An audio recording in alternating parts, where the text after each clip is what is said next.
Ya oke, smart people, jumpa lagi dengan saya Komang Wirjana, salah satu technical analyst di Pursuit Futures.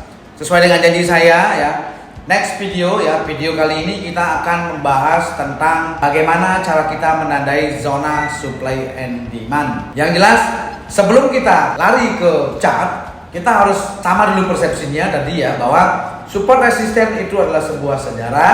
Yang kedua, sekarang kita butuh sejarah lagi. Sejarah yang kedua adalah zona supply and demand ya. Kenapa kok zona supply and demand ini sangat penting sekali untuk ditandai? Karena bagi saya pribadi, seorang trader price action, kita hanya bisa melihat sejarah supaya nanti ketika harga mencapai ke sejarah, kita bisa jadikan acuan atau bahan pertimbangan untuk kita melanjutkan, kita mau entry buy atau mau entry sell. Nah begitu juga sebaliknya, kalau seandainya dilewati sejarah tersebut, berarti fix bahwa order yang ada di sejarah yang kita tandai tadi, ordernya lebih kecil dibandingkan dengan order yang ada saat ini. Bagaimana cara kita menandai zona supply and demand? Ada 4 ya, silakan kita lihat di chart langsung. Ya oke, di sini kita sudah dihadapkan grafik chart ya. Ini namanya adalah candlestick ya. Kita akan bahas yang pertama supply demand dulu ya. Kita akan bahas demand di bawah. Kita akan bahas demand pucuk bawah. Pucuk bawah itu sebutannya adalah drop base rally. Demand pucuk bawah sebutannya adalah drop base rally. Nah, seperti apa kalau saya gambar ya? Harga drop ini berarti turun ya. Saya akan gambar seperti ini. Dia turun lalu membentuk sideway ya. Sideway-nya ini nanti gambarnya bisa berwarna-warna ya. Bisa warna biru, bisa warna merah, tergantung dari candlestick yang kita tandai warnanya. Anggap katakan begini ya, drop base ini sideway. Saya gambar dulu sedikit, sideway lalu rally. Ya, saya akan tulis di sini, ini adalah drop warna merah ya, drop atau turun, base atau sideway ya. Jadi drop base ya, sideway di sini, lalu dia mengalami kenaikan yang signifikan ya, rally ya, seperti ini ya. Drop membentuk base atau sideway atau membentuk tidak kemana-mana dan lalu rally naik ke atas ya, naik ke atas kencang. Ini sebutannya adalah drop base rally atau bahasa kerennya drop base rally atau demand ya. Cara menandainya seperti apa? Ini ujung yang di bawah ini kita akan jadikan sebagai acuan support, dan titik tertinggi yang membreak swing terakhir ya, swing high terakhir, itu kita akan jadikan sebagai zona tertingginya. Seperti ini ya. Jadi kalau kita praktekkan di chart seperti apa? Seperti ini ya. Ini titik terendah, ada swing low di sini atau support. Dan harga tertinggi kita lihat mana? Nah, ini adalah resisten. Ini ada resisten tertinggi ya. Dan di breakout lari kencang ke atas. Nah, itu adalah area demand. Berarti area ini kita tandai sebagai area tertingginya. Ini adalah main swing high ya, kita bilang ini high atau resisten gitu ya, biar gampang. Ini kita jadikan support. Nah seperti ini cara menandainya. Ini sebutannya adalah demand drop base rally, pucuk bawah ya.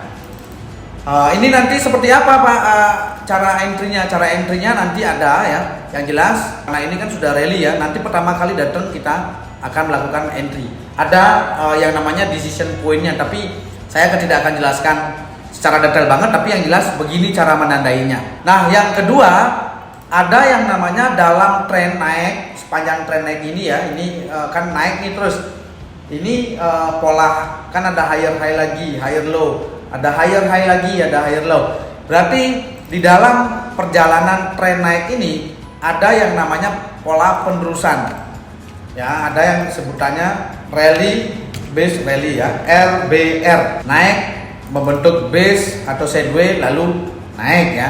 Bagaimana cara menandainya? Kalau saya gambar simpelnya seperti ini ya, rally ya, lalu membentuk sideway ya. Sideway itu berarti dia membentuk base, harga tidak lari kemana-mana, jadi support resistennya sama di area itu, dan dia mengalami kenaikan yang signifikan meninggalkan resisten yang ada di kisaran ini. Seperti ini. Nah, ini yang disebut dengan rally base rally. Cara menandainya bagaimana? kita ambil lagi ya harga tertinggi resisten yang paling tinggi di antara base ini atau zona Z2 ini, dan kita jadikan itu sebagai pucuk tertinggi dan pucuk terendah support yang dirasa paling rendah di area Z2 ini, kita akan jadikan tanda atau area titik terendahnya. Jadi ini resisten, ini supportnya. Nah, bagaimana kalau kita langsung praktek di chart? Karena ini adalah drop base rally dan ini kan rally ya, ini naik. Di banyak candlestick ini adalah naik rally ya ini. Lalu membentuk sideways yaitu base. Ya, lalu memutuskan untuk membreak last high yang ada di sini. Ini adalah high-nya. Nah, karena saya tandain ini adalah R-nya. Nah, ini berarti itu adalah titik tertingginya. Karena muncul tertinggi baru di sini. Maka dari itu titik terendahnya kita lihat di area sideways ini, di antara ini yang mana yang paling rendah. Kita ambil rectangle lagi, kita tandain ini jadikan titik tertinggi dan kita cari titik terendahnya. Nah, ini adalah titik terendah yang kita tandai. Ini ya. Seperti ini. Ini sebutannya adalah rally base rally. Naik, turun sideways ya. Lalu naik. Ini adalah RBR atau rally base rally. Begitu juga selanjutnya ya, akan ada rally ya seterusnya, itu sebutannya demand. Tapi yang namanya demand hanya ada dua saja. Ada di pucuk bawah dan ada di penerusan tren ketika tren mengalami kenaikan atau tren up. Nah, sekarang kita akan bahas tentang supply ya, pucuk atas atau sebutannya adalah rally base drop. RBD. Kita akan cari di ini ya, di dalam pergerakan tren. Oke, kita cari pucuk atas. Caranya adalah kita kecilkan dulu ya. Kita kecilkan seperti ini. Nah, ini muncul di sini ya. Pucuk atas. Kalau saya gambar rally naik lalu membentuk sideways base ya. Lalu mengalami penurunan yang tajam, membreak support yang ada di kisaran sideways itu ya, lalu drop seperti ini. Nah, ini sebutannya adalah rally base drop. Nah, bagaimana cara kita menandai? Ujung tertinggi resisten kita jadikan sebagai zona resisten tertingginya, dan paling bawah sebelum membreak support kita jadikan titik terendahnya. Ya, jadi ini resisten yang ada di sini, pucuk ini kita jadikan titik tertinggi, pucuk rendah di sini kita jadikan sebagai pucuk terendahnya. Nah, kalau kita langsung praktek di chart seperti apa? Ini ya, rally dari sini bawah rally membentuk sideways, sideways ya, lalu drop. Nah, ini signifikan drop di sini ya. Berarti ini kita tandain sebentar, saya kasih tanda dulu. Ini support terakhir, ini support, ini juga support. Ya, ada dua support yang bagus. Paling bagus adalah kedua-duanya ini di break. Ya, kedua-duanya di break. Area ini benar-benar signifikan di break atau dihancurkan atau diinggalf ya, atau tembus lantai yang kita bikin sebelumnya ini sudah bocor ya, sudah jebol. Nah, ini berarti kita jadikan sebagai titik terendahnya. Nah, ini ya, karena ini adalah banyak berjubel support di sini. Ini support ya, ini juga ada support, akhirnya di breakout ya, diinggalf. Nah, maka ini kita tandain areanya ya, dari sini atas, pucuk atas sampai ini support yang ada di bawah ini. Ini sebutannya adalah rally base drop. Ya, rally itu naik ya, naik sideways lalu drop. Ya, naik sideways di sini ya, lalu drop.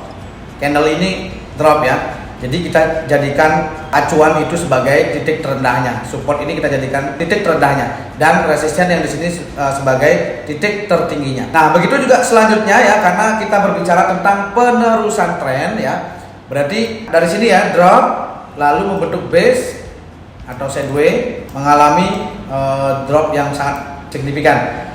Entah berapa dia bentuk base di sini tidak penting ya. Yang paling penting sih ketika ngebreak ya, ketika mengingat zona support resisten yang kita ini ya, drop sideways lalu memutuskan untuk drop, membreak support. Nah, support yang ada di sini boleh, atau misalkan kalau ada support di sebelah kiri, di sini sebelah kiri pun juga boleh, lebih bagus lagi. Kalau misalkan katakan sebelah sini ada support, di sini juga bikin support lalu dia jebol. Nah, ini juga bagus juga, sama seperti demand yang tadi ya. Nah, ini maka sebutannya adalah drop base drop. Turun ya, mengalami sideways lalu drop. Cara menandainya bagaimana?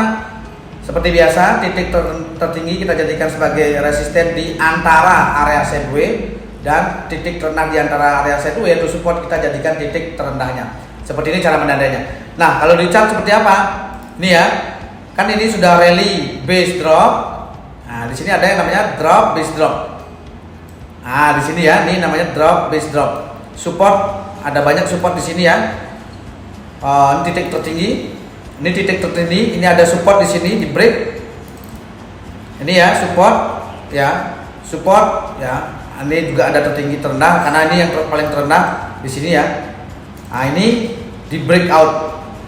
Harga pergi meninggalkan jauh ya area support yang kita tandai ini, maka ini disebut dengan drop base drop atau supply continuous penerusan tren. Nah, ini basic dasar menggunakan supply and demand. Nah, sekali lagi untuk bosku, untuk smart people semua, ini bukan alat entry ya, ini hanyalah sejarah. Nanti ketika kita jadikan acuan untuk entry ya. Ini kita bisa tandain dulu di mana-mana. Misalkan contoh seperti saya tadi ya, saya kasih contoh gambaran. Saya sudah menandai rally base rally ini ya, rally base rally kita tandai lagi. Nih di sini ada lagi nih, ada rally base rally. Nah ini ya, kita tandain aja.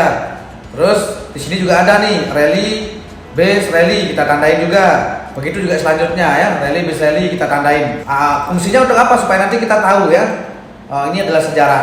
Drop base drop juga sama. Drop base drop kita tandain juga. Ini ya, drop base sideways ya, lalu drop. Ini kita tandain.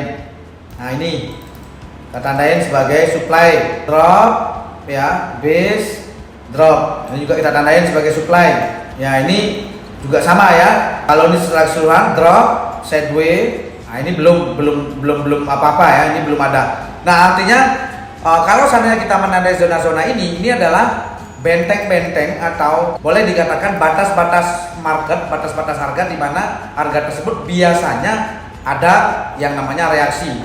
Ya, jadi seperti yang tadi saya sampaikan ya, kenapa harga itu bergerak ya? Harga itu bergerak disebabkan karena ketidakseimbangan antara pembeli dan penjualnya. Nah, kenapa kita menandai zona supply demand? Karena kita pengen mencari jejak order yang tidak seimbang seperti itu. Jadi kalau seandainya demand-nya lebih besar di area itu, kita akan tandain kelak suatu saat ketika ada harga datang ke sana, kalau memang order itu besar, kita ikutin di sana. Kalau banyak yang beli kita ikutin kan pasti kita menang kan itu. Begitu juga sebaliknya, kalau orang jual banyak kita ikutin, kita pasti menang juga. Basic dasar supply demand price action, cuman tidak semudah membalikkan telapak tangan kalau seandainya kita dihadapkan dengan candlestick seperti tadi.